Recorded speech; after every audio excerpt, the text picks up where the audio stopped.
సీతారామరాజు ఒక వ్యక్తి కాదు, సమూహ శక్తి. ఇక్కడ కాదు. వందే మాతరం. తుపాకుల తూటాలకు ఎదరొడ్డి నిలిచిన గుండె ధైర్యమాయనది. తెల్లదొరల గుండెల్లో రైళ్లు పరిగెత్తించిన అడవి సింహమాయన.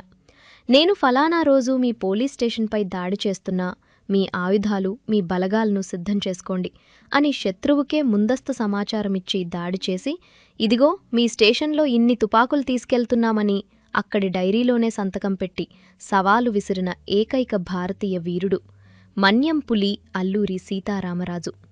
స్వేచ్ఛ అనేది ఎవరో ఇచ్చే భిక్ష కాదు, అది మనం పోరాడి సాధించుకోవలసిన హక్కు అని కేవలం 27 ఏళ్ల వయస్సులో ఆయన సృష్టించిన సునామీకి సీతారామరాజు అనే పేరు వింటేనే లండన్ పార్లమెంట్ దాకా బ్రిటిష్ అధికారులకు చెమటలు పట్టేవి. ఆయనను పట్టుకోవడానికి ఆ రోజుల్లోనే తెల్లదొరలు 100 కోట్లు ఖర్చు చేశారు. అసలు ఒక సాధారణ మధ్యతరగతి కుర్రాడు మన్యం గిరిజనులకు ఆరాధ్య దైవంగా ఎలా మారాడు? కొద్ది బలగంతోనే 100 మంది బ్రిటిష్ సైన్యాన్ని ఎలా ముప్పుతిప్పలు పెట్టాడు? బ్రిటిష్ వాళ్లు చంపింది సీతారామరాజుని కాదా? ఆయన మరణం వెనుక ఇప్పటికీ దాగున్న ఆ రహస్యాలేంటి అనే ఎన్నో విషయాలను ఈ వీడియోలో మీకు చెప్పబోతున్నాను. ఎక్కడా స్కిప్ చేయకుండా చివరి వరకు చూడండి. అల్లూరి సీతారామరాజు గారు 1897 జూలై 4న విశాఖపట్నం జిల్లాలోని పాండ్రంగి గ్రామంలో జన్మించారు. ఆయన తాతగారైన మందలపాటి శ్రీరామరాజు ఇంట్లో ఆయన జన్మించగా, ఆయన సొంత ఊరు మాత్రం పశ్చిమ గోదావరి జిల్లాలోని మోగల్లు గ్రామం. ఆయన తండ్రి వెంకటరామరాజు గారు రాజమండ్రిలో ఫోటోగ్రాఫర్గా పనిచేస్తూ ఉండేవారు.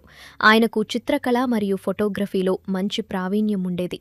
రాజుగారి తల్లి సూర్యనారాయణమ్మ గారు సాంప్రదాయబద్ధమైన చదువు నేర్చుకున్న మహిళ. చిన్నతనంలో రాజును అందరూ ముద్దుగాబు అని పిలుదుగా చిట్టిబాబు అని పిలిచేవారు. ఆయన కుటుంబం ఒక దిగువ మధ్యతరగతి కుటుంబం అయినప్పటికీ రాజుగారిలో చిన్నప్పటి నుండే దానగుణం, నాయకత్వ లక్షణాలు పుష్కలంగా ఉండేవి. అయితే విధి ఆయన్ని చిన్నప్పుడే పరీక్షించింది. ఆయనకు కేవలం 11 ఏళ్ల వయసు ఉన్నప్పుడు 1908లో ఆయన తండ్రి కలరా వ్యాధితో మరణించారు. తండ్రి మరణం ఆ కుటుంబాన్ని ఆర్థికంగా అతలాకుతలం చేసింది. దాంతో ఒక స్థిరమైన ఆదాయం లేక రాజుగారి కుటుంబం భీమవరం, రాజమండ్రి, రామచంద్రాపురం, కాకినాడ వంటి వివిధ ప్రాంతాలకు వలస వెళ్లాల్సి వచ్చింది. అయితే రాజుగారి విద్యాభ్యాసం ఒక క్రమ పద్ధతిలో సాగలేదు. ఆయన పుస్తకాల్లో చదివే చదువు కంటే బయట ప్రపంచాన్ని చూసి నేర్చుకోవటానికే ఎక్కువ మొగ్గు చూపేవారు. భీమవరంలోని మిషన్ ఉన్నత పాఠశాలలో చదువుతున్నప్పుడు ఆయన చదువులో వెనుకబడ్డారు. కానీ అదే సమయంలో చించినాడ వంటి గ్రామాల్లో గుర్రపు స్వారీ నేర్చుకున్నారు. అలాగే కాకినాడలోని పిఠాపురం రాజా పాఠశాలలో చదువుతున్నప్పుడు ప్రఖ్యాత నాయకుడు మద్దూరి అన్నపూర్ణయ్య గారు ఆయనకు సహాధ్యాయిగా ఉండేవారు. కానీ ఆయనకు చదువుపై పెద్దగా ఆసక్తి లేకపోవటంతో ఒకసారి ప్రధానోపాధ్యాయుడి చేతిలో దెబ్బలు తిని శాశ్వతంగా బడి మానేశారు. కాని రాజుగారు జ్ఞాన సముపార్జన్ను మాత్రం ఆపలేదు. వత్సవాయి నీలాద్రిరాజు వద్ద జ్యోతిష్యం, వాస్తుశాస్త్రం, హఠయోగం నేర్చుకోగా, సూరి అబ్బయ్య శాస్త్రి వద్ద సంస్కృతం మరియు ఆయుర్వేదంలో ప్రావీణ్యం సంపాదించారు.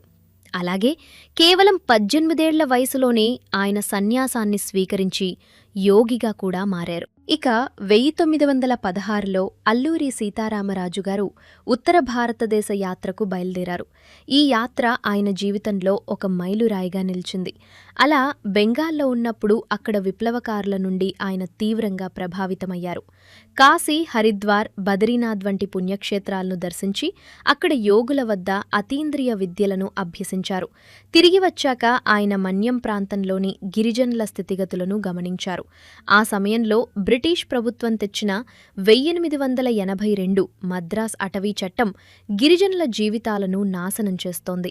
గిరిజనులు తరతరాలుగా చేసుకుంటున్న పోడు వ్యవసాయాన్ని బ్రిటిష్ వారు అక్రమమని ప్రకటించి వారిని అడవి నుండి వెళ్లగొట్టే ప్రయత్నం చేశారు. గిరిజనులకు అడవే జీవనాధారం. కానీ బ్రిటిష్ వారు వారిని సొంత భూముల్లోనే కూలీలుగా మార్చేశారు.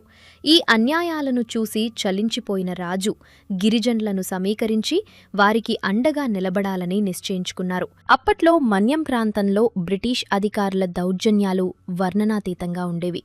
ముఖ్యంగా చింతపల్లి తహసీల్దారు బాస్టియన్ అనే అధికారి అత్యంత క్రూరుడు. గిరిజనులను రోడ్డు నిర్మాణ పనుల్లో వెట్టి చాకిరి చేయించి వారికి సరైన కూలీ కూడా ఇచ్చేవాడు కాదు.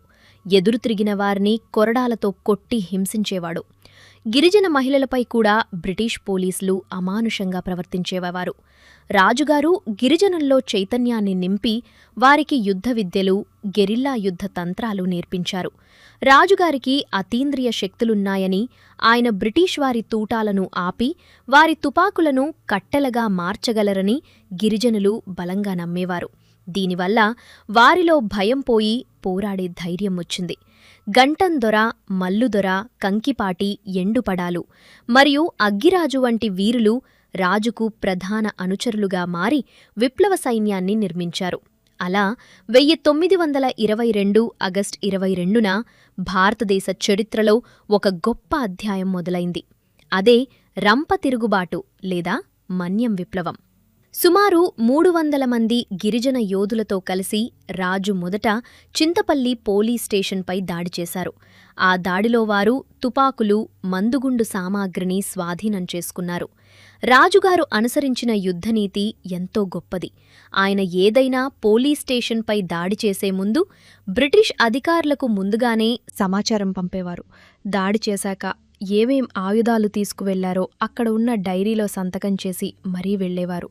ఇది బ్రిటిష్ ప్రభుత్వానికి నేరుగా విసిరిన సవాలు.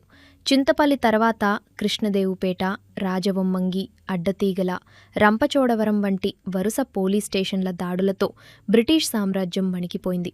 దాంతో అప్పట్నుండి బ్రిటిష్ ప్రభుత్వం రాజును పట్టుకోవడానికి ఎంతగానో ప్రయత్నించింది.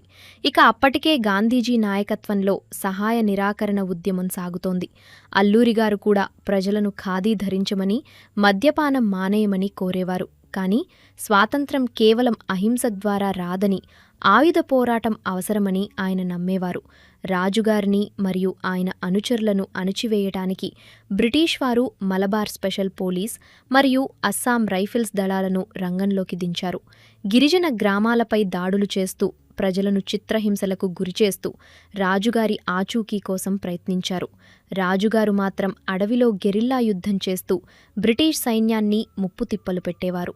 ఒకానొక దశలో రాజుగారు ఒక పోలీస్ అధికారికి మిరపకాయ టపా ద్వారా సవాలు విసిరి తాను ఫలానా చోట ఉంటానని, దమ్ముంటే వచ్చి పట్టుకోమని చెప్పారు. రాజుగారిని పట్టుకోవడానికి బ్రిటిష్ ప్రభుత్వం ఆ రోజుల్లోనే సుమారు 40 లక్షల రూపాయలను ఖర్చు చేసింది.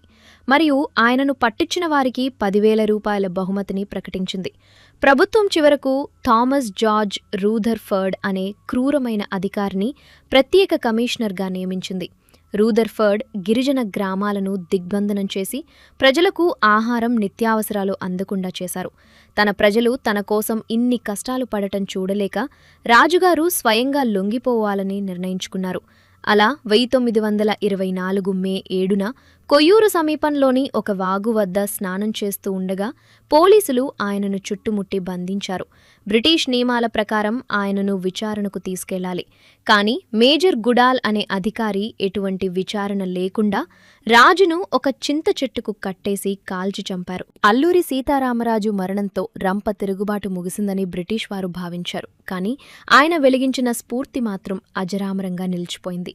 కేవలం 27 ఏళ్ల వయసులోనే భరతమాత దాస్య శృంఖలాలను తెంచడానికి ఆయన తన ప్రాణాలను అర్పించారు. అయితే రాజుగారి మరణం చుట్టూ కొన్ని రహస్యాలు కూడా ఉన్నాయి. నేతాజీ సుభాష్ చంద్రబోస్ మరణంలాగే రాజుగారు కూడా ఆ రోజు మరణించలేదని, బ్రిటిష్ వారు కాల్చి చంపింది ఆయన అనుచరుడైన వీర వెంకటచారిణి అని కొందరు నమ్ముతారు. ఆయన ఆ తర్వాత తూర్పుగోదావరి జిల్లాలోని బెండపూడి ఆశ్రమంలో ఒక సాధువుగా జీవించారని ఒక సిద్ధాంతముంది. దీనిపై DNA పరీక్షలు జరపాలనే డిమాండ్లు కూడా ఉన్నాయి. ఏది ఏమైనప్పటికీ రాజుగారి త్యాగం మాత్రం ప్రతి భారతీయుడి గుండెల్లో పదిలంగా ఉంది. రాజుగారి గౌరవార్థం భారత ప్రభుత్వం 1986లో తపాలా బిళ్లను, వపాలా బిళ్లను విడుదల చేసింది. ఆంధ్రప్రదేశ్ ప్రభుత్వం ఆయన పుట్టినరోజైన జూలై 4ను రాష్ట్ర పండుగగా నిర్వహిస్తోంది. ఈ మధ్యనే ఆయన 125వ జయంతి ముగింపు వేడుకలను భారత రాష్ట్రపతి ద్రౌపది ముర్ము గారు హైదరాబాద్లో ఘనంగా నిర్వహించారు. కులమతాలకు అతీతంగా సమాజాన్ని ఏకం చేసిన మహనీయుడు రాజు అని ఆమె కొనియాడారు. గాంధీజీ రాజుగారిని ఒక హీరోగా అభివర్ణిస్తే సుభాష్ చంద్రబోస్ భారతీయ యువత రాజుగారిని ఆరాధించాలని పిలుపునిచ్చారు.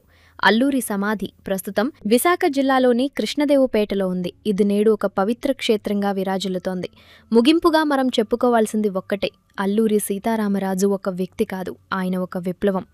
అరవిబిడ్డల హక్కుల కోసం, దేశ స్వేచ్ఛ కోసం ఆయన సాగించిన పోరాటం తరతరాలకు స్ఫూర్తిదాయకం.